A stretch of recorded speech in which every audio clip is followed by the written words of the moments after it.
Yes, everyone, welcome back to the channel. What's happening? How's your Thursday going? Did you get rained on this week like everybody else? What are you up to today?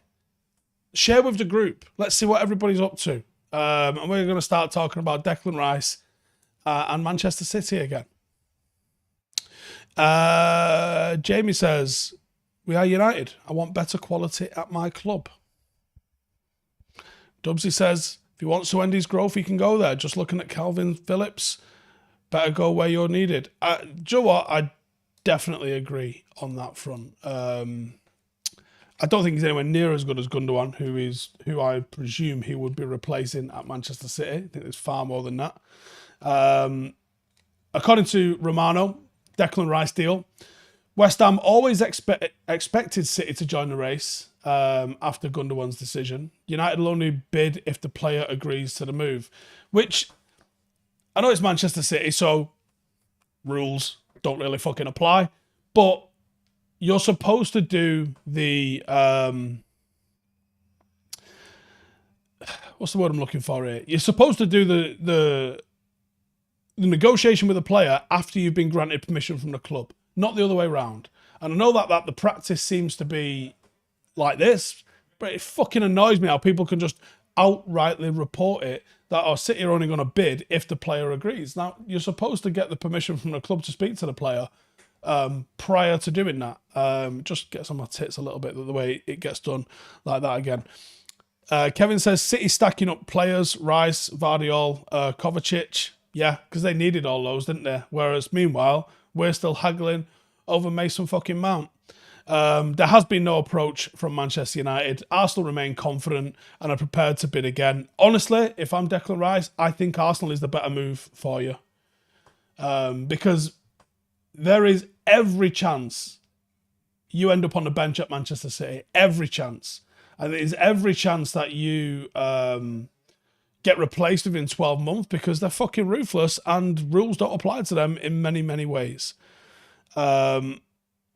Mood Swing Gaming says, I swear they just buy players to stop other clubs from getting them. I think there's a little bit of an element of that for sure. Steve says, have a feeling United have absolutely no clue what to do this transfer window.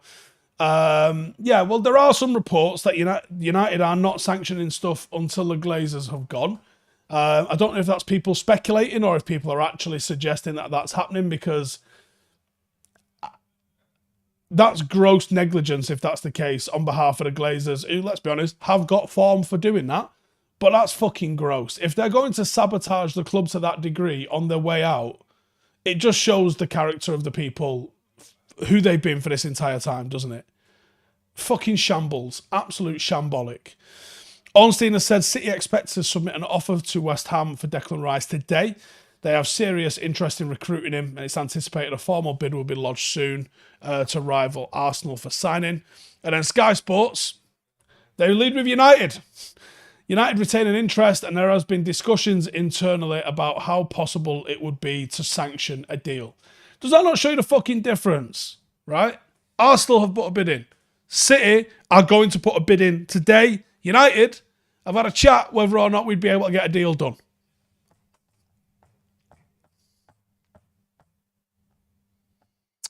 So, the takeover saga, at least according to the reports, which we don't know are certain, but they certainly stack up, it does go in line with the reluctance of the Glazers to go bananas once Champions League qualification has been secured. They've done this multiple times. Supposedly, Ten Hag sat down with Director of Football and Darren Fletcher back in early spring to identify the targets and outgoings in a bid to move early on the targets. That stacks up with everything that we know about Erik Ten Hag. And nothing has happened. We've sold Zidane Iqbal for a robbery. We're going to sell Eric Bailly for $2 fucking million. A tenth of what we bought him for, by the way. Genuinely think I could pick 10 fucking people out of this chat, and between us we would have a better job at running Manchester United Football Club. It's a fucking disgrace the way this club is run. And it starts, fish rots from the fucking head first, and it starts with the Glazers, because they've got zero desire to do anything than other milk the fucking cow for all it's worth. And they're still trying to wring out everything they can. This rumours of dividends being sorted out this weekend or next week. Oh, it fucking pissed me off, man.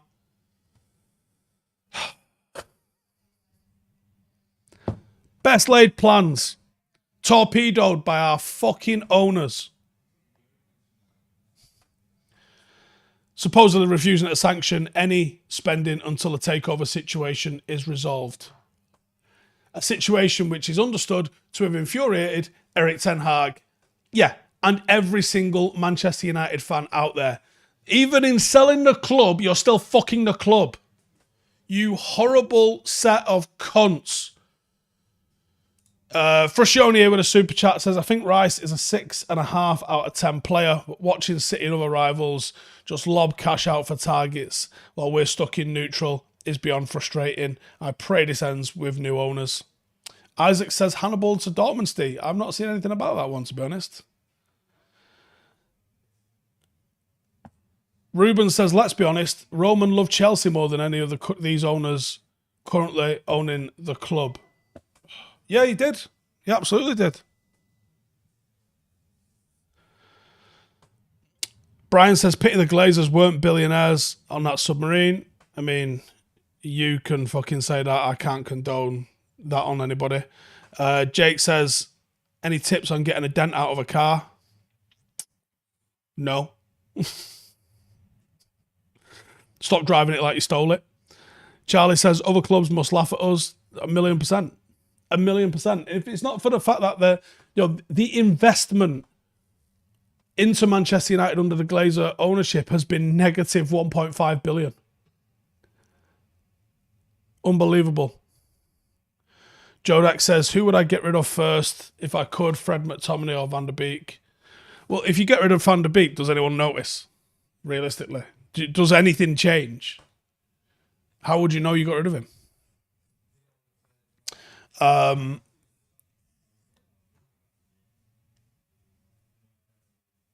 You're probably going to sell Fred or McTominay because they'll have a bigger value associated with them, I think.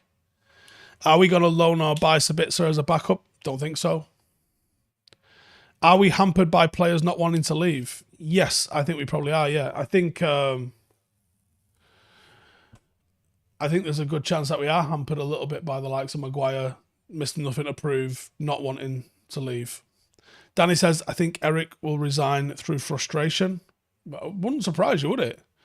JB says, think Ten Hag deserves criticism to attitude towards youth. Selling it Bell for pennies is unforgivable. He's a mank and a major talent. I think you can say he deserves some criticism for not playing him, or maybe not an explanation to the fans at least why we're not playing him, because he featured him on tour. He looked good on tour, and then he never got any sort of game time in season when we were desperately short. And even 10 minutes here or there might have done good for him, and he just never seemed to get it. I think you could criticise him for that a little bit. In terms of how much he went for, that's on the front office. That's not on... The manager doesn't set the fees for players. That's on the front office. So you've got to let him roll that one, I think. Stuart says, see, we're not sponsored by Manscaped tonight. What do you mean? Are you looking at my balls? What are you talking about? Weekly Armchair Sports Fan says, with the Saudis splashing cash everywhere, we should be offering Mason Greenwood to them. Looking at how much they're spending, yeah, Mason Greenwood might actually get 100 mil for him, looking at the way it's going. Fergie says, do I think we have 10 plus youth players better than Zidane, Garnacho, Ahmad? Probably not, to be honest. I'm Roberto says, to be fair, it was the same with Gomez. Yeah, I agree. Be sad to see Iqbal go, but don't think in a couple of years won't be a big deal. Don't know if there's a buyback on him at all. Richard says, surely Ten Hag can pull Maguire and say, right, no more Mr. Nice Guy. You're our fifth choice. I won't play unless extreme circumstances and you're no longer captain. Would show Maguire character if he stayed. Yeah, it would. Richard Porter says, the Neves situation seems mad if true. What's funny is, obviously, it isn't the greatest of sources. It's one of the random transfer sites. But sometimes a broken clock is correct. And there might be some truth to what's going on with Neves being loaned back to Newcastle. Yet to see a legitimate source confirm or deny it. But the fact that it got so much traction is because everyone can see this happening. The fuckery that's afoot with, is it Clearlake and Chelsea, and the fact that all of Chelsea's cast-offs are suddenly available at full market price to the teams in Saudi Arabia doesn't fill you with the confidence that everything is completely above board here. So to see Newcastle have got a financial fair play restriction going to be imposed on them, and it was a random transfer for Neves to go to Saudi Arabia, player in his prime. So everyone was like, wait, that's a bit funny. What's going up there? Oh, hang on. He's getting loaned to Newcastle potentially for 2 years. Now, it might be fantasy, and it might be someone's cooked it up and 1 + 1 = 2, and therefore this all makes sense. Doesn't necessarily mean it's happening. But I think we all looked at it and went, oh yeah, I can see that. I can see how that would work. Genuinely can see how that would work. And the worrying thing is, we've seen Manchester City's blatant disregard for the rules, blatant disregard for the investigations into them breaking the fucking rules, and blatant getting away. The whole thing with the Court of Arbitration for Sport wasn't that they didn't do it. It was that they said the methods used to take the evidence that they did it was wrong.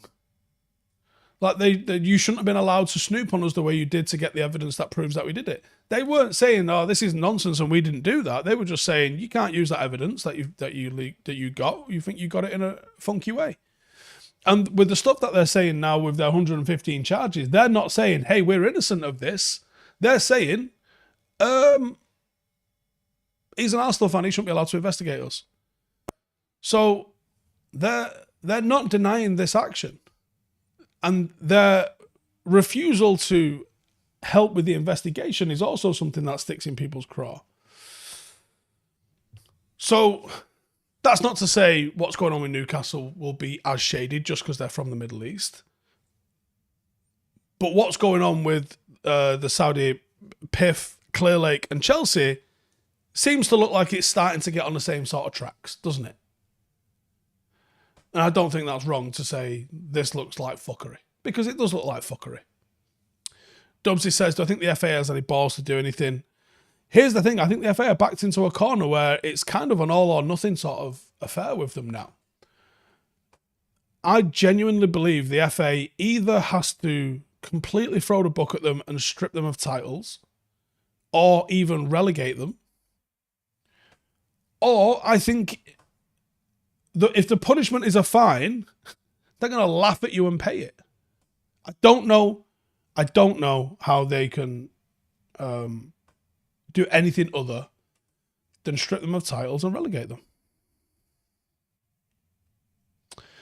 Barber says, how much would I pay for Rice with either Maguire or McTominay thrown in, if not both? For both of them, I'd probably give you a tickle of maybe 10 mil on top, maybe 15 mil to make it sweet. 20 mil if I was feeling generous. Thriller says, someone else is replying to someone. Gary says, would the FA be scared of a breakaway league? Here's the thing, right? So, if Manchester City are guilty, and proven to be so, and the FA decides to throw the book at them, Manchester City have already been itching for things that shake up the constitution of the Premier League. So the constitution of the Premier League was written in 1991. And it was ratified ahead of the inaugural Premier League season in 92-93. And there was a ratio set in place that I don't know off the top of my head. I think it was like 1 to 1.2. Whatever the most somebody earns will be a ratio of like 1 to 1.2 of whatever the lowest one earns. Something in that sort of ballpark, if not exactly that. Manchester City have continually, post-takeover I might add, railed against this equity that has made the Premier League as competitive as it is. La Liga TV rights, let's say it's 250 million a season. It's not, but just for simple maths, let's say it's 250 million a season. 200 of that million goes to Barcelona and Real Madrid. 50 million is divided up by the other remaining clubs in the league. That is what Manchester City have continually tried to vote to happen in the Premier League. The Premier League requires, I think, 16 teams to agree on something before anything can be passed. Which is why things like the Super League were not, and why there were little cartels of Spurs, Arsenal, City, United, all sort of clubbing together to try and make that sort of shit happen. So for Manchester City, look, Manchester United had the power at times under Martin Edwards to push things through that would have benefited Manchester United. And actually, at the time of the ratification of the Premier League Constitution, the likes of Spurs, United, Arsenal, etc., could have all, Liverpool too, could have all forced the hand and didn't, for whatever reason. I don't know if it was that they saw a monopoly sort of emerging or not. I'm not sure what it was. But they have always upheld the general equality of the TV revenue and the way it works for teams that within the Premier League. Now, you can make a case that it's not very fair on the teams from the Championship and below, and you've got a point. But within the Premier League, the distribution of wealth from the Premier League is quite egalitarian. You get a little bit more, 14 teams, thank you. You get a little bit more for finishing higher than you do for finishing at the bottom. You get a little bit more for when your games are on TV than when they're not. And it's fair. Manchester United could quite conceivably have demanded a bigger share of any TV money because we are a bigger club than any fucking club in England, and we have a bigger draw than any club in England. And we've never done that. We've always gone down the egalitarian route of what is a strong competition is a fair competition. And my worry is, with the way things are going with Manchester City, they don't give a fuck about that. And it isn't only because, like, oh, Manchester City winning stuff is bad. No, a competition is bad when it doesn't have competition. A competition dies when it doesn't have competition. Simple as that. No one wanted to watch German football when Bayern Munich are winning it 10 times in a row. Nobody wants to watch Italian football when Juventus have won fucking 9 in a row. No one wants to watch Scottish football when it was a 2-horse race that lost a horse. Do you know what I mean? I think at one point, the TV rights in Scotland were going for about £8 million because no one gave a fuck. Insane.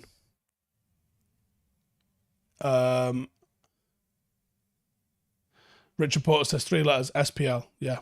Adam says good morning. It's actually afternoon, but good morning. Ben Kelly says, morning, Steve. Heard the Glazers are refusing to buy any players until the sale of the club is done. Ten Hag furious as would be. Have you heard anything similar? It's in the reports that we've just covered. I haven't heard anything like from anybody like connected to anything. Just fucking frustrating, isn't it? Absolute piss take. Richard says, do I think this is why we need the likes of Qatar to compete with City? I think it's getting to that sort of point, yeah, and I don't want state ownership, but if I look to 10 years in the future, Manchester United getting sold, hopefully, this summer, whether that's to Jim Radcliffe, to Sheikh Jassim, or by proxy a fucking state purchase by Qatar, I think this is what the future of the Premier League looks like. And I don't think it's necessarily a positive thing. And for anyone that's sitting here about to type out, Manchester United have always bullied opposition with our spending. No. Factually, no. From 92 to 97, United were like the 8th biggest spenders in English football. We're actually outspent by Manchester City, who managed to get themselves relegated at that point. We're outspent by Newcastle, massively so, when they went through their Les Ferdinand, Ginola, Faustino Asprilla, Philippe Albert sort of era under Kevin Keegan. We were outspent by Liverpool. We were outspent by Blackburn. You know, we were outspent in the noughties by Chelsea, latterly by Manchester City. Liverpool outspent us for a period within that sort of time as well. And Manchester United were well run. We were profitable by our own means. And we were spending money that we'd accrued on transfers, and it was sustainable. And there was no problem with it. And there was a few periods where United went big. We spent big on Roy Keane. We spent big on Andy Cole. We spent big on the likes of Rio and Rooney, Juan Sebastian Veron and Ruud van Nistelrooy, to varying degrees of success. But United were profitable throughout all of those times. It's hilarious how, especially Newcastle fans, would be like, oh, United have always bought the league. Well, you lot tried and failed. You absolutely outspent us and didn't win the league. And latterly, that's something you can throw at Manchester United. United have spent, haven't recouped, and I've got a video coming out on that a little bit later on, have spent, haven't recouped, and haven't won the league. As if it proves that, you know, spending on its own does fucking nothing. If you go and look at when Rafa Benitez lost his fucking mind, Liverpool had absolutely shit money on transfers around that time. And it yielded nothing for them in terms of a title. Richard says, though, I think we may actually hear something this week about the takeover. Hey, everyone said it was going to be done in the first quarter of this year, which would have been like, you know, April to now, done. So, I don't know. Witterbird says, do I think the Ronaldo rule doesn't exist anymore? What's the Ronaldo rule? Lewis says, why does every club seem to be efficient with transfers and we take forever over everything? City have replaced Gündogan before he even left. Do you know what I mean? We're still trying to replace fucking... You're right. You're right. Do you mean the Rooney rule? Nicholas says, Chelsea have done deals with other teams, yet we can't agree a good offer from United for Mount. Yes. Winter says, it's crazy how we're such a shambles. The Ronaldo rule is the wage cap. I'm not aware of that. Key says, we don't have the money. We're hamstrung in this window at the minute. All the talk seemed to be United weren't going to be. That the fees had been agreed, the budgets had been agreed, this, that and the other. It was going to crack on and do what we need to do. And then, you know, if we got a new owner in the middle of that process, maybe they could pour a bit of gravy on it and get a couple of shiny things for themselves. Nothing. These fucking cunt owners have done nothing but fucking pillage this club. Absolute fucking pillage. Journey of James says, Rooney rule, no player has higher than the manager. I think that went out the window under Ollie. Yeah, that was Fergie's thing, wasn't it? Yeah, no player earns more than the manager. So but the manager gets lifted up to earn the same. I am certain that's no longer in place. James says, how can we be hampered by FFP after Qatar buy us, minus that we pull in hundreds of millions of pounds per year? Because we've spent loads on transfers. And what's annoying about the transfer stuff with United is we've spent money on transfers, and over the last decade, which is the thing people want to bring up, over the last decade, post Sir Alex, United have spent probably one of the most amounts, if not the most amount. Probably, surely Chelsea overtook us this year, but it's up there with a serious amount of money that United have spent and zero league title return. That's the big issue in that, and it's correct. What's conveniently left out of that is the 8 years that preceded this 10 years, i.e., giving it the full course of the Glazers. We had 8 years where we made a profit on transfers. Our net spend was minus £18 million or £19 million. United made a profit from 2005 to 2013. A fucking profit and European champions. A profit. Now, personally, and I've spoken to some people who are very, very close to the likes of Sir Alex Ferguson. My feeling on it was, looking at the 5 years that preceded the Glazer ownership and the 5 years post-Glazer ownership, when Sir Alex Ferguson became obsessed with the no value in the market phrase, look at what he did the 5 years that preceded. This is a man that broke the transfer record for Rio, for Rooney, for Roy Keane, for Gary Pallister, I think was a defender record. for Andy Cole, right? So this is a man that repeatedly broke transfer records. And the 5 years that preceded it, Rude, Rio, Rooney, Varane, Ronaldo, big money signings, big players. And then all of a sudden, post-Glazers, he's happy with Obertan, Valencia. Do you know what I mean? We spent on Berbatov, I guess. But like, quick fixes rather than the real sort of astute early 20s signings for massive money. Your Rios, your Rudes, your Rooney's, that sort of stuff. That was going to take... Even Roy Keane. Roy Keane was a very young man that went for a British record transfer fee.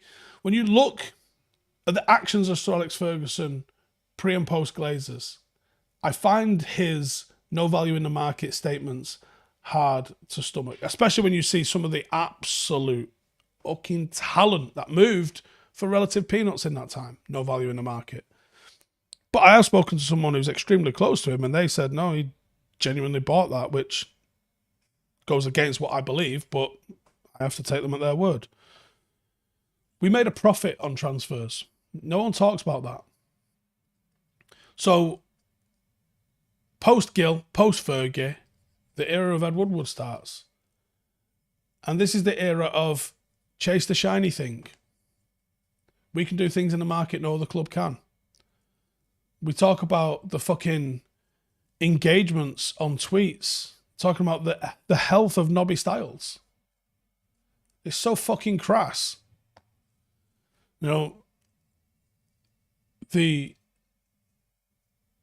focus of the football club shifted from being a club that was there to try and win things and revel in its glory to being a club that revels in its commercial success and its engagements on Twitter. And I've said it for probably 10 years, if not close to 10 years. If you want engagements on a tweet, you show a picture of the club captain of the time lifting the Premier League trophy and put hashtag 21. You watch how many fucking retweets that does. Back on our fucking perch. Tweet it and see how many engagements that does. You'll shit 'em. Manchester United needs to be a serious football club above all else. Fuck your noodles. Fuck your strategic partnerships in Ethiopia. Fuck your record-breaking sponsorship deals for a training ground that we've now lost. Be good at football above anything else. Get your recruitment right. Get your management right. And everything else falls into place. It's as simple as that. Brian says we need football people in football decision-making jobs once the takeover's complete. Proper scouting system. Be the best in class again. 1,000,000%. Is Kai Havertz worth 65? And how do I think he'll fit into the Arsenal squad? Doesn't really make a hell of a lot of sense, that signing for me, but we'll see. Jace Parker says, all right, Steve, do you reckon I'll find those billionaires who went to look at the Titanic? I think they'll find the bodies.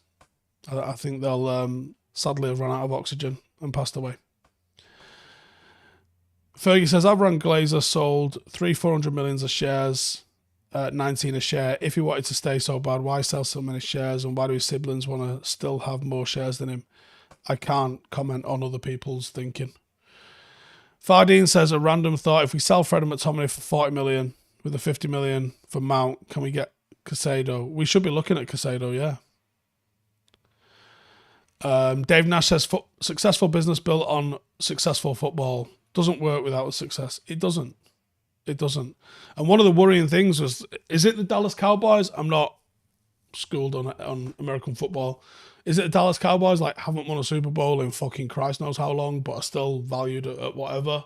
That's all well and good in the fucking communist NFL, where you finish bottom, you get the best draft picks, and your transfers are given to your best fucking transfers are just free agents you pick up in a bit of a lottery fucking televised madness at the start of every season. Imagine that. Imagine, here's an interesting thought that I'm fucking completely riffing off on the top of my head. And you can't be relegated, correct? Imagine you can declare for a draft. You become a free agent So let's say whose contract is up at the moment? David De Gea. Contract coming to an end. He says, hey, do you know what?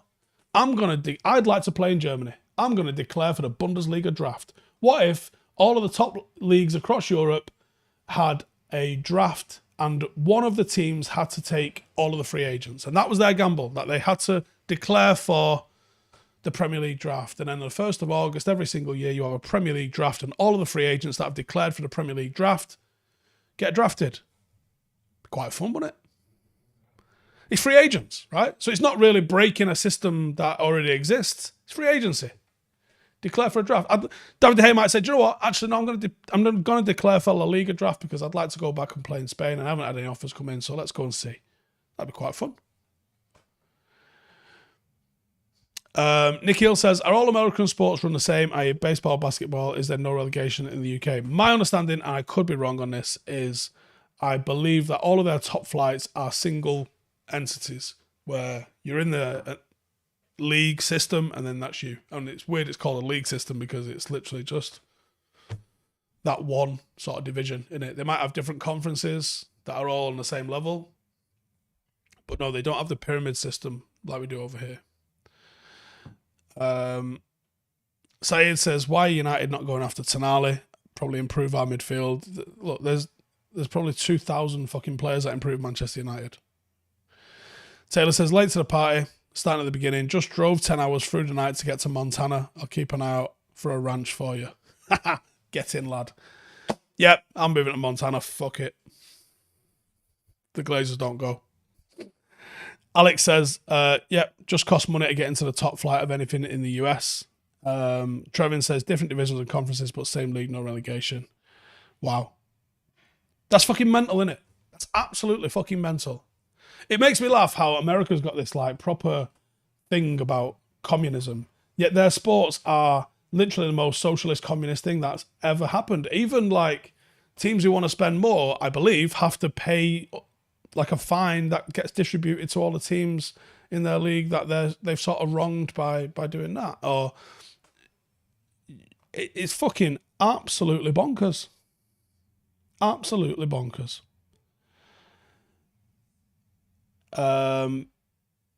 Pedram says, club is unable to track top talents like before. Pre-prime hungry talents are essential for building a serious side. We are so reactionary in the market. Yep, Nikhil. And they call themselves world champions. Yes. Weekly Armchair Sports. Are Paddock doing anything in Ireland for the pre-season game in August? Yes, I believe as a fan channel, we're trying to do something. We might be doing some sort of a live podcast on a Saturday, but we haven't yet confirmed that. The football team, as in Paddock FC, we have got a game, 2 or 3 o'clock kickoff. It isn't confirmed with our opponents yet. We're waiting on the final details of them, but it will be in Dublin. And I assume it'll be free entry. So if you want to come and watch us, that'd be awesome. We're going to be playing on the Saturday, getting out on the smash on a Saturday night. And then we'll be going watching United as a team together on the Sunday if you want to come and watch us. There's also a trial for Paddock FC, which is tomorrow. Not tomorrow. What day are we on? It's on Saturday, 12 or 5. Keep an eye on my socials or the team socials and you'll get all of the stuff on there. But cheers for tuning in. As always, make sure to subscribe and I'll see you in the next one. Laters. Hey, thank you for watching the video. If you are new around these parts, then don't forget to subscribe. My channel is proudly supported by my community on Patreon. If you'd like to get a little bit of extra content, a Discord group, meetups, 5-a-side games, weekly podcasts, behind the scenes, and even an occasional bit of transfer news as and when I get it, then for the price of a pint, you can show your appreciation for the content that we make and get some goodies for doing so as well. Check the link in the description or click the button right here. You'll also find all of my socials here too if you want to follow me on any of those platforms. Nice one.